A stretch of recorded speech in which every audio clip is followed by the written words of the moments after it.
Salut, c'est Frédéric Lacharité, courtier hypothécaire. Je vous présente mon émission Indépendance financière et hypothèque, dans laquelle je vais parler de finances personnelles, d'argent, de trucs pour arriver à l'indépendance financière et bien sûr d'hypothèque.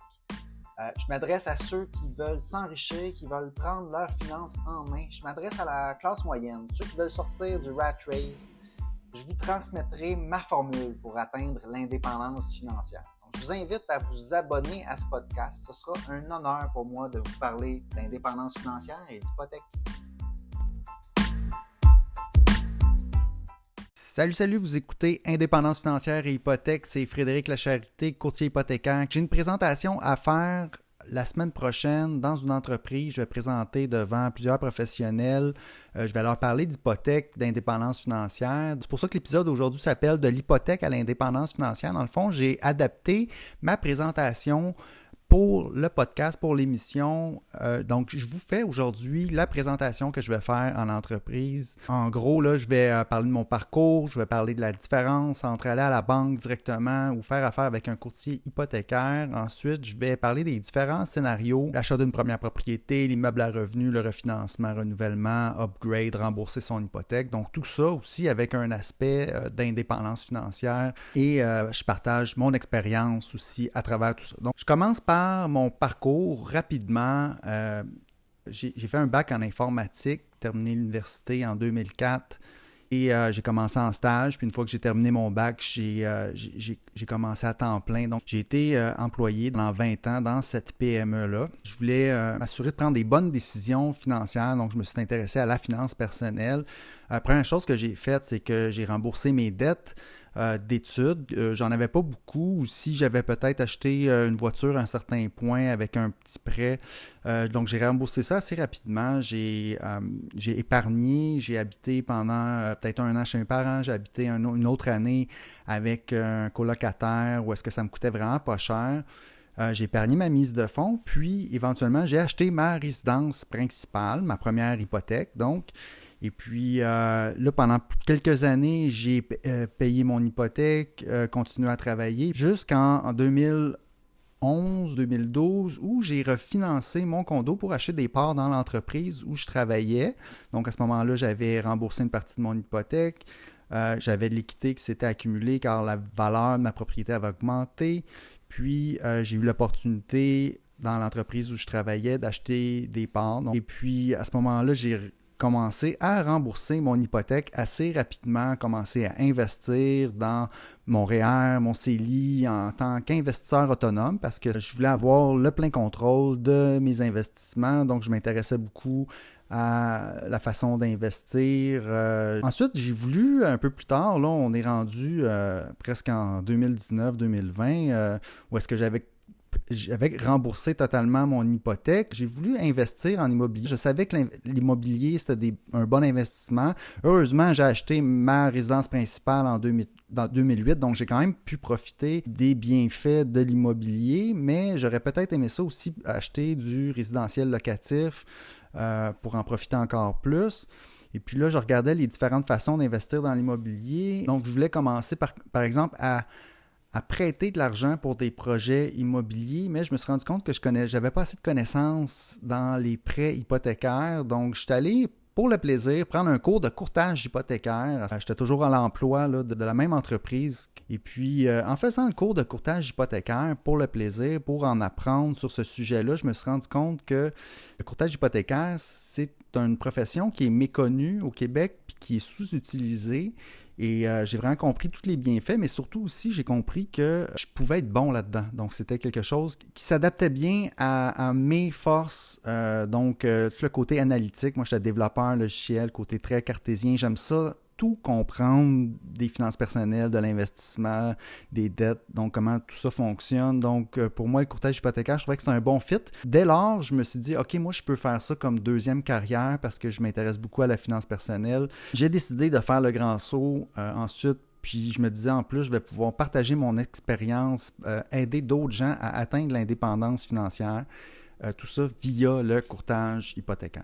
Deuxième volet de ma présentation, souvent, on a le choix. Donc, si vous voulez une hypothèque, donc vous aussi, pour justement cheminer vers l'indépendance financière, parce qu'il y a plusieurs avantages à aller vers l'immobilier, acheter sa résidence principale ou investir en immobilier. Donc, vous avez deux choix. Si vous voulez une hypothèque, vous pouvez aller directement à la banque. Vous pouvez prendre les services d'un courtier hypothécaire. Je commencerai par poser la question, selon vous, est-ce que la banque déroule le tapis rouge lorsque vous arrivez pour prendre un prêt hypothécaire? Est-ce qu'elle va offrir ses meilleurs taux tout de suite? Est-ce qu'elle va offrir son meilleur service pour vous lorsque vous arrivez justement à la banque pour emprunter, faire un emprunt hypothécaire pour votre première maison?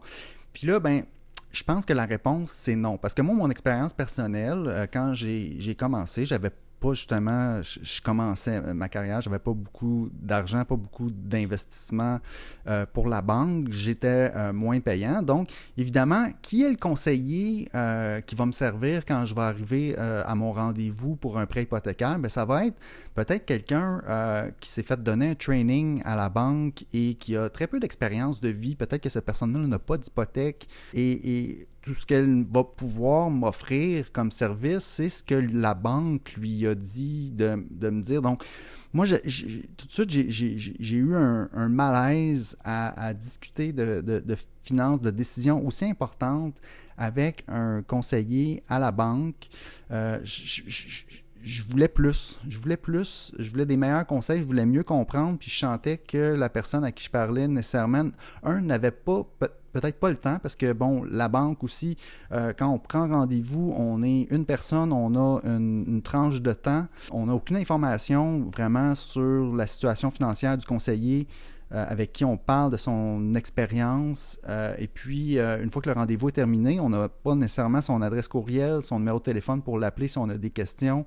Et puis, sa disponibilité est limitée. J'ai remarqué que c'était très difficile d'avoir des services, des conseils financiers de gens d'expérience en faisant affaire directement avec les institutions financières. Une meilleure façon est d'aller voir un travailleur autonome, une personne indépendante qui est à son compte, qui veut offrir un bon service et qui a une meilleure expérience. Puis là, je vous liste, OK, en tant que courtier hypothécaire, toutes les choses vraiment qu'on peut faire de différents pour vous versus si vous allez directement à la banque pour votre hypothèque, par exemple. Bon, premièrement, comme je viens de dire, on est travailleur autonome. Deuxièmement, on représente et protège l'intérêt de l'emprunteur en premier. Le courtier aussi peut prendre le temps d'expliquer les détails en petits caractères dans les hypothèques. Donc, évidemment, les contrats hypothécaires sont des longs documents avec plein de clauses en petits caractères. Et puis, ça va rapidement. Quand on va à la banque pour signer notre hypothèque, oui, il va y avoir aussi une rencontre avec un notaire qui va nous l'expliquer. Mais c'est le fun d'avoir une personne qui va prendre le temps de nous l'expliquer comme il faut avant de signer. Ensuite, en plus de prendre le temps d'expliquer les détails en petits caractères dans les hypothèques, on surveille les opportunités d'épargne au niveau du produit hypothécaire, mais aussi partout autour. Donc, exemple, on achète une première propriété en 2023, les gens n'étaient pas au courant qu'on pouvait s'ouvrir un CELIAP et puis ça, il fallait absolument le faire si on était premier acheteur en 2023 et 2024 et par la suite. Il faut s'ouvrir un compte CELIAP, on va aller chercher des retours d'impôts. C'est des milliers de dollars que le gouvernement nous donne grâce à ce programme-là. Donc, si on ne le fait pas, on passe à côté de ça.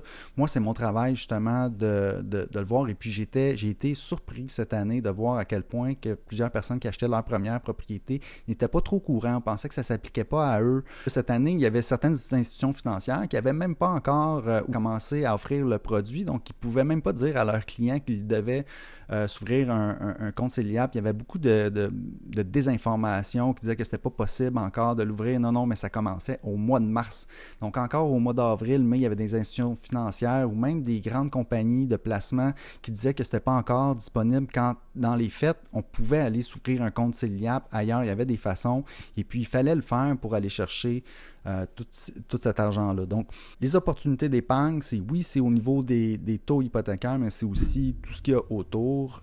Évidemment, le courtier hypothécaire, il accompagne, on prend en charge la transaction hypothécaire, on devient responsable. Hein? Si vous allez directement à la banque pour votre transaction hypothécaire, vous êtes responsable, hein, parce que ce n'est pas l'employé de la banque qui va prendre sur ses épaules de régler tous les petits problèmes qui peuvent accrocher, toutes les conditions. Vous allez devoir faire les suivis. Et puis ça, moi, ça m'est arrivé personnellement lorsque j'ai pris ma deuxième hypothèque. La banque avait carrément comme oublié. Et puis on est arrivé proche des délais pour faire la transaction. Et c'était extrêmement stressant parce que là, il n'y avait rien qui avait été fait. Et puis moi, je pensais à ce moment-là que tout allait se faire tout seul. Eh bien non, il fallait vraiment que je mette de l'effort, que je prenne du temps, des courriels, que je communique pour m'assurer d'avoir mon prêt hypothécaire dans les temps. Avec un courtier hypothécaire, normalement, c'est lui qui fait tout ça, qui prend en charge et encore plus, donc il vous amène la paix d'esprit. Le courtier hypothécaire, lui, il déroule le tapis rouge pour vous avec un service impeccable, une disponibilité. Il n'y a pas le choix parce que toute sa business est basée sur votre satisfaction. Donc, il doit vous offrir un bon service. Il compte sur peut-être que vous laissiez un avis Google sur sa page et sur le bouche à oreille pour avoir de nouveaux clients. Donc, le courtier hypothécaire, lui, a normalement moins de clients que la banque et puis est plus disponible, peut plus prendre le temps de vous aider. Donc, il se concentre sur vos besoins, il va vous offrir plusieurs produits et prêteurs différents et vous allez pouvoir prendre une décision éclairée basée là-dessus. C'est pas juste quelqu'un qui va vous dire prends ça, puis ça c'est le meilleur deal, puis voilà. Non, il va vous expliquer, il va vous proposer plusieurs options différentes et vous allez pouvoir prendre une décision éclairée basée sur les recommandations du courtier hypothécaire. Ensuite, on a accès, les courtiers hypothécaires, à plusieurs prêteurs virtuels qui offrent de meilleurs taux, des conditions plus flexibles. Donc les grandes banques, c'est bien. C'est un modèle d'affaires que tout le monde connaît. Eux, les grandes banques, ils veulent avoir tous vos services bancaires. Donc, ils veulent avoir tous vos produits bancaires, vos assurances, carte de crédit, compte bancaire. C'est leur modèle d'affaires. Et puis, les prêteurs virtuels, eux, se concentrent sur les hypothèques. Modèle d'affaires différent. Ils n'ont pas pignon sur rue, mais peuvent offrir vraiment d'excellents taux en assurant eux-mêmes les prêts qu'ils vont revendre sur le marché ensuite. Et ce sont de grands prêteurs au Canada. Ils sont soumis aux mêmes règles que les grandes banques. Ce sont d'excellents prêteurs qui peuvent vous offrir des produits et un service à la clientèle par la suite de haut niveau, même si c'est par courriel, par téléphone. Et puis même que votre courtier peut continuer à faire le service à la clientèle pour votre prêt pendant la durée du terme de votre prêt. Donc, tous des avantages vraiment intéressants. Et la bonne nouvelle avec tout ça, c'est que le courtier hypothécaire ne vous coûte pas plus cher. Donc, c'est les banques qui vont donner une commission au courtier hypothécaire parce que les prêteurs sont contents d'avoir vos prêts parce qu'ils n'ont pas justement à dépenser d'argent pour vous trouver, pour vous servir, pour vous accommoder. Alors, les prêteurs, eux, vont être contents juste de recevoir une demande de prêt, voir que tout est déjà bien, tous les documents sont déjà là, puis ils peuvent juste faire la souscription, puis dire oui ou non, et on passe au prochain dossier. Comme ça, ils peuvent faire beaucoup de prêts, puis c'est ça leur force, et c'est pour ça que les courtiers hypothécaires sont très appréciés des prêteurs, et notre travail, c'est de travailler pour vous, c'est de vous représenter vos intérêts face à ces prêteurs-là. Évidemment, à travers tout ça, on offre des conseils en gestion de la dette, on offre des conseils pour aider à atteindre l'indépendance financière, ce que je veux faire aujourd'hui. Puis, pendant une transaction immobilière, il y a souvent beaucoup de questions qui surviennent. Voulez-vous un conseiller non disponible ou un professionnel d'expérience pour vous accompagner dans ce processus-là. Vous avez le choix. Les deux coûtent la même chose. À vous de choisir. Donc là, ça, c'est un peu mon explication banque versus courtier hypothécaire. J'enchaîne ma présentation ensuite avec différents scénarios, dans le fond, pour lesquels on vient nous voir, pour lesquels on a besoin d'une hypothèque au courant de notre vie. Et je commence par parler de l'achat d'une première propriété. Et puis, je vais y aller de trucs et donner une idée un peu de comment s'y prendre. Donc, le contenu vraiment de ma présentation, je veux vous aider, vous donner une meilleure idée à procéder dans chacun de ces scénarios-là. Donc, bon, je vous dirais, ça, il faut bien se préparer, comme j'ai dit. On commence par mettre de l'ordre dans ses finances, peut-être se faire un budget, rembourser ses dettes. On ne veut pas comme aller s'acheter une première propriété. Si notre situation financière n'est pas super belle, de toute façon, ça va nous aider au moment de la capacité d'emprunt, au moment de la demande de prêt, si on a un beau portrait financier. Donc, les dettes, moi, aucune dette est valide selon moi. Même le prêt automobile, le prêt étudiant, on essaie d'éviter ces prêts-là. On ne veut pas payer d'intérêt à une banque. Le seul prêt vraiment qui fait du sens, c'est l'hypothèque pour sa résidence principale parce que la propriété, l'immobilier va gagner en valeur au fil du temps, tandis que tous les autres produits, les autres choses qu'on peut s'acheter avec le crédit va perdre en valeur, même une voiture, oui, va garder sa valeur un petit peu, mais en bout de ligne, le crédit fait en sorte souvent qu'on va s'acheter des choses qu'on n'a pas les moyens de s'acheter. Donc, malheureusement, c'est triste. Puis ça nous met des bâtons dans les roues pour atteindre l'indépendance financière. Le plus important pour moi, c'est d'être capable de dégager une épargne de son revenu. On gagne tel montant pendant une année. Est-ce qu'on est capable de vivre en dépensant un montant beaucoup moindre?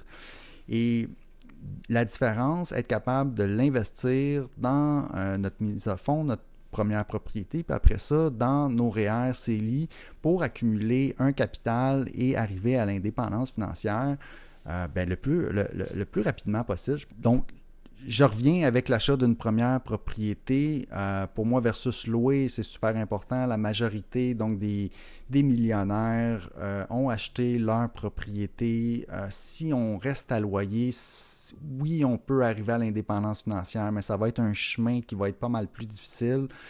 Moi, je préfère le chemin d'acheter sa première propriété. Éventuellement, notre hypothèque va être remboursée. On aura plus de dépenses, on n'aura plus de dépenses de logement autres que les taxes municipales, scolaires, peut-être des frais de condo, mais éventuellement, notre hypothèque sera remboursée à zéro et nos dépenses seront minimales. Et plus nos dépenses sont basses, plus on sera capable d'arriver à l'indépendance financière rapidement. L'indépendance financière, c'est quoi? C'est quand nos revenus passifs, donc le revenu de nos investissements, est capable de couvrir nos dépenses annuelles. Donc, en gardant nos dépenses annuelles une certaine taille, on est capable de cheminer peut-être plus rapidement vers l'indépendance financière. Pour acheter une première maison, donc on met de l'ordre dans ses finances, peut-être on se fait un budget, on accumule sa mise de fonds et puis éventuellement, on peut donc commencer ça en passant une rencontre avec un courtier hypothécaire. Il n'y a pas de mauvais moment de faire une rencontre initiale. On peut le faire que ce soit 1 an, 2 ans, même si on pense acheter dans 2 ans, c'est pas une mauvaise chose de faire une petite rencontre initiale. Moi, j'invite les gens à le faire avec moi, même si on n'est pas prêt encore à acheter. Je vais peut-être être capable de dire des choses intéressantes qui vont aider à se préparer, qui vont aider à cheminer vers vraiment le moment où est-ce qu'on va pouvoir acheter une première propriété. Ensuite, quand on est prêt, quand on approche, quand on est de 4 à 6 mois avant le moment de vouloir emménager dans sa nouvelle maison, puis évidemment de la magasiner, de l'acheter, parce que quand on achète donc une maison, idéalement, on veut acheter pour emménager 4 mois plus tard ou peut-être 6 mois plus tard. Si c'est plus long que ça peut se faire aussi. Par contre, côté financement, ça va être plus difficile de réserver un taux. En général, les gens qui vendent leur propriété veulent être capable de sortir là, dans ces délais-là, là, entre 4 et 6 mois. Si vous voulez vraiment acheter pour emménager dans un mois, par exemple, ça, c'est peut-être un peu serré, quoique faisable, mais ça rajoute un petit stress dans toute la transaction. Normalement, le processus de financement hypothécaire, on aime se donner un 3-4 semaines là, pour que ça fonctionne bien. Donc, première étape, évidemment, une préautorisation qui va vous donner un document, une lettre de préapprobation. On réserve un taux, on se prépare, on prépare nos documents. Vous savez, aujourd'hui, en 2023, les normes pour les banques, pour le crédit hypothécaire, sont très strictes. Les banques doivent conserver les documents à des fins de conformité. Il y a des règles très strictes sur les revenus, les ratios d'endettement et tout ça. Donc, c'est important d'avoir justement ces documents prêts. Quels documents? La lettre d'emploi, le talon de paye, les T4. Dépendamment, si vous êtes un travailleur autonome, ça va être un petit peu plus compliqué. Ça se peut qu'on demande d'autres documents, les T1, jusqu'au relevé de compte bancaire, etc. Bon. Préautorisation, donc on fait ça avec un courtier hypothécaire avant, idéalement, de commencer à faire des promesses d'achat sur des propriétés. On connaît notre capacité d'emprunt, on a notre lettre qu'on peut remettre au courtier immobilier ou au vendeur pour prouver, pour montrer qu'on a la capacité d'emprunt, qu'on est un acheteur sérieux. Et puis à ce moment-là, on fait notre promesse d'achat. Une fois que la promesse d'achat est faite, est acceptée, vous retournez voir votre courtier hypothécaire. Normalement, lui, il va être prêt, puis ça va être là qu'il va travailler pratiquement à temps plein pendant les 14 jours de délai de financement de votre promesse d'achat. Donc, ça vous donne une petite idée du processus d'achat d'une première propriété. Évidemment, ne pas oublier d'utiliser les programmes de premiers acheteurs, le CELIAP, le RAP. Tout ça, évidemment, si vous allez voir un courtier hypothécaire, si vous venez me voir, je vais vous le rappeler pour m'assurer que vous ne passez pas à côté des programmes de premiers acheteurs.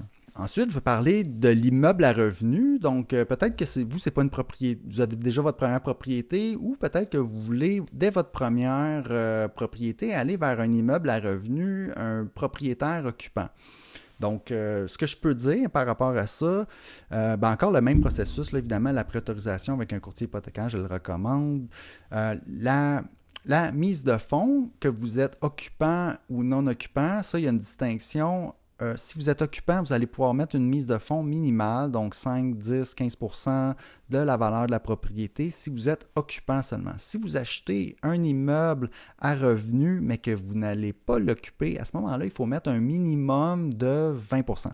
Donc, la stratégie consiste, quand on commence, peut-être, si on regarde pour acheter notre première propriété, on peut considérer peut-être aller vers un plex propriétaire occupant, 1 à 4 logements, peut-être jusqu'à 6, mais normalement, ça va être un plex propriétaire occupant de 1 à 4 logements. Ça peut faire beaucoup de sens, surtout si vous avez les capacités, le temps, l'intérêt justement d'aller investir en immobilier, puis vous avez peut-être que vous êtes dans la construction ou dans un domaine connexe au résidentiel, ça peut être une très bonne idée de procéder de cette façon-là. Il ne faut pas oublier que c'est un investissement qui est actif, c'est pas un investissement passif, on ne se lance pas là-dedans en pensant qu'on n'aura pas besoin de s'en occuper. Faut être bien conscient, s'informer, s'éduquer sur c'est quoi être propriétaire. Ça demande un peu plus de travail, mais évidemment, ça peut être très payant et nous amener vers l'indépendance financière plus rapidement. Normalement, le financement pour les immeubles à revenus, donc on essaie d'en mettre, la stratégie c'est d'en mettre le plus au financement résidentiel. Le résidentiel, on a des meilleures conditions de financement, on peut mettre des mises de fonds minimum et puis la stratégie, c'est d'en avoir, si on pense se partir à un parc, souvent ce que les gens font, c'est qu'on va essayer d'en acheter quelques-uns au résidentiel, au financement résidentiel, et à un certain point, si c'est pas possible, donc là, on va au financement commercial, et là, c'est un autre monde complètement. Donc, les mises de fonds sont plus hauts que 20 % souvent, et les taux sont un petit peu plus élevés. Et puis là, les prêteurs vont qualifier vraiment seulement les revenus de l'immeuble versus quand on est au résidentiel, on peut inclure les revenus de travail des personnes qui achètent. Donc, Ça, c'est la différence. On commence au résidentiel, on regarde si on aime ça, puis si on est bon, on continue à en acheter, puis on peut se partir à un parc immobilier comme ça, tranquillement, le faire progressivement. Évidemment, ça diminue le risque. Moi, évidemment, je suis un gros fan de cette stratégie-là. Ensuite, je veux parler de refinancement. Donc, un refinancement, ça a lieu quand on est déjà propriétaire, donc quand on a déjà une propriété financée, on a déjà une hypothèque dessus et peut-être qu'on a cette propriété-là depuis quelques années, la propriété a gagné en valeur, et notre hypothèque, elle, a diminué au fil du temps parce qu'on l'a remboursé, un prêt amorti. Et peut-être qu'on a besoin de fonds pour peut-être consolider des dettes. Malheureusement, si on est allé s'acheter si on a utilisé le crédit pour une raison X et que là, on commence à payer cher en taux d'intérêt, peut-être qu'on voudrait refinancer l'hypothèque de sa propriété pour rembourser les dettes à plus haut taux d'intérêt. Ça, c'est une façon de procéder. Évidemment, moi, j'essaierais, avant de faire ça, de m'assurer qu'on a réglé le problème sous-jacent. Peut-être que c'est un événement, une bad luck qui est arrivée, mais peut-être aussi que c'est une habitude de consommation au crédit qui a mené à ça. Donc ça, j'aimerais voir, moi, quelqu'un qui fait un refinancement, justement. Ça se peut que je pose certaines questions et que j'essaie d'aider dans le sens, c'est d'amener la conscience de ne pas utiliser le crédit pour consommer ses voyages, ses voitures, etc. Mais bon, évidemment, ça arrive. Et puis à ce moment-là, d'être capable de refinancer sa propriété pour rembourser des dettes, ça peut être quelque chose de bénéfique pour le futur. On va payer moins cher puis on va sortir comme ça de l'endettement. Ensuite, une façon aussi d'utiliser le refinancement, c'est de sortir l'équité de sa propriété pour aller investir. Moi, personnellement, c'est ce que j'ai fait. Je suis allé sortir un montant d'argent pour acheter des actions dans la compagnie où je travaillais. Et puis ça a été évidemment mon meilleur investissement à vie parce que le rendement des actions dans une entreprise privée qui fonctionne bien, normalement, va être un rendement beaucoup plus élevé que ce qu'on peut faire sur les marchés financiers. Le fait de pouvoir refinancer sa propriété, c'est un atout majeur dans certaines situations pour pouvoir investir. Et puis là, l'autre façon de réinvestir, c'est peut-être d'aller acheter de l'immobilier, aller acheter un immeuble à revenu. Donc, on sort de l'équité et puis là, le prêt, la tranche du prêt qu'on prend pour investir devient déductible d'impôt. Donc, évidemment, il y a d'autres aspects fiscaux qui viennent avec ça, des avantages. Si on achète quelque chose qui va gagner en valeur dans le futur, pour moi, ça fait du sens. Évidemment, il faut regarder son niveau d'endettement versus ses investissements. Est-ce qu'on plus notre ratio d'endettement va être élevé par rapport à nos actifs, moins que je suis confortable avec ça. Mais si, comme dans ma situation, quand j'ai acheté les actions de l'entreprise où je travaillais, où j'avais un niveau de certitude vraiment de la rentabilité de l'entreprise parce que j'avais les deux pieds dedans et que je savais d'où venaient les sous, comment que les actionnaires allaient être remboursés. Il y a certaines situations, des opportunités d'investissement comme ça qui nous arrivent parce qu'on a l'expertise, parce c'est un investissement qui est proche de nous.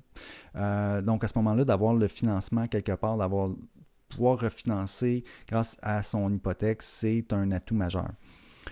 Évidemment, au niveau du refinancement, il faut regarder, toujours bon d'aller voir un courtier hypothécaire pour faire ça. On fait les scénarios, on regarde combien ça coûte, les pénalités, et puis on va de l'avant, toujours dans le but d'aller vers l'indépendance financière, puis d'éviter les dettes et d'aller vers la rentabilité de nos investissements, faire travailler notre patrimoine.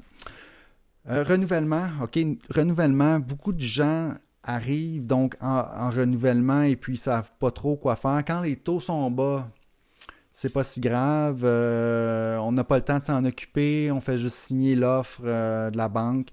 Première chose que je vous dirais, ne jamais évidemment prendre la première offre que le prêteur va vous faire au moment du renouvellement. Les prêteurs vont vous offrir un taux qui est plus haut que ce que vous pourriez avoir en faisant un transfert. Ensuite, je vous dirais, parlez-en à un courtier hypothécaire, allez voir si vraiment vous tenez à rester puis vous n'avez pas d'autres besoins de financement et que vous n'avez vraiment pas le goût là, de fournir des documents. Ou peut-être qu'avec le courtier hypothécaire, on va se rendre compte que vous ne pouvez pas en fait changer parce que votre situation financière ne vous permet pas d'aller vers un autre prêteur. Donc, à ce moment-là, venez me voir pareil, je vais vous donner un taux. Vous pourrez peut-être utiliser ça avec votre prêteur actuel pour faire descendre, l'appeler et faire descendre. Et puis même sans faire ça, vous pouvez toujours appeler votre prêteur pour demander une meilleure offre que celle qui est envoyée automatiquement. Donc ça, c'est mon conseil pour les renouvellements. Ensuite, combien de temps d'avance qu'on peut se prendre pour aller voir un courtier hypothécaire, se préparer pour un renouvellement? Je vous dirais 4 mois d'avance. C'est une bonne idée. Ensuite, l'autre chose qu'on peut faire avec son hypothèque, c'est un upgrade. Supposons qu'on a sa maison, qu'on a son condo, puis qu'on est à l'étroit un peu, peut-être la famille a grandi, puis il nous manque une pièce, on regarde pour déménager, on veut vendre notre propriété puis acheter, ou peut-être qu'on veut acheter puis vendre notre propriété par la suite. Bonne idée d'aller voir un courtier hypothécaire, de lui en parler. On va faire les scénarios, puis là, on va regarder est-ce qu'on est capable de supporter les deux propriétés dans nos ratios d'endettement. Si ce n'est pas le cas, ça va peut-être être un peu touché au moment d'acheter la propriété si on n'a pas encore vendu l'existante. Donc, il y a des choses à prendre en considération. Bonne idée d'aller voir un courtier hypothécaire, en parler, puis on regarde ce qui est possible de faire à ce moment-là. Ensuite, dernier point que je veux faire, on est déjà à 35 minutes, ma présentation va terminer bientôt. Quand on a remboursé son hypothèque, on approche là, de l'indépendance financière. Imaginez ne plus avoir de paiement, c'est comme ne plus avoir de loyer pratiquement, ne plus avoir de paiement hypothécaire. Donc, moi, je recommande à tout le monde de viser cet objectif-là. Rembourser son hypothèque. Donc, les remboursements anticipés, il faut connaître, il faut savoir que les prêteurs vont permettre de 10 à 20 % du solde initial du prêt en remboursement anticipé pendant la durée du prêt. Donc, c'est pas vrai qu'on ne peut pas rembourser plus rapidement. Oui, il y a des façons, les prêteurs offrent des façons de rembourser plus rapidement son hypothèque. Puis ça, moi, je prends tout le temps d'en parler à chacun des clients avec qui on prend une hypothèque. Si on a un surplus d'argent, des bonus, rentrer comme ça, des héritages, on peut utiliser ça pour rembourser son hypothèque plus rapidement. Ensuite, l'autre possibilité au moment du renouvellement, c'est de transformer son hypothèque en marge hypothécaire. Une marge hypothécaire, ça peut être remboursé à tout moment. C'est ça la beauté. Si vous venez me voir puis que la marge hypothécaire, c'est ce qui fait le plus de sens pour vous, of course, moi, je vais la recommander et puis on va pouvoir la faire ensemble. Il n'y aura pas de problème. Je vais vous encourager à le faire. Donc, ça fait le tour de la présentation de l'hypothèque à l'indépendance financière. Évidemment, je parle de mes services, je parle de ce que je peux faire pour vous aider par rapport aux hypothèques. J'ai parlé de l'avantage d'aller voir un courtier hypothécaire versus aller directement à la banque. Donc, je dirais qu'il n'y a pas de mauvais moment pour prendre un rendez-vous avec moi. On prend un 15-20 minutes pour se parler et puis ça me fera extrêmement plaisir. Donc, sur ce, je vous souhaite un excellent chemin vers l'indépendance financière. Merci.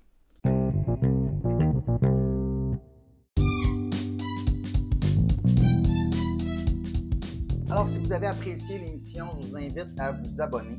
J'ai aussi une page Facebook à laquelle vous pouvez vous abonner. Ça s'appelle Frédéric Lacherté, courtier hypothécaire. Vous verrez passer mes publications hypothécaires quotidiennement. Si vous avez des questions ensuite d'hypothèque pour moi, achat, renouvellement, refinancement, n'hésitez pas à communiquer avec moi en prenant un rendez-vous. L'adresse parleravecfred.com. C'est un site, ça va vous mener directement sur mon calendrier. Vous pouvez choisir la date, l'heure, choisir le moment qui vous convient pour prendre rendez-vous. Ensuite, par courriel à hypothèque au pluriel, donc hypothèque avec un S, à commercial frédériclacharité.com, téléphone 514-243-8994. Toutes ces infos-là sont disponibles dans les notes de l'émission. Puis ça me fera plaisir de parler d'indépendance financière et d'hypothèque avec vous.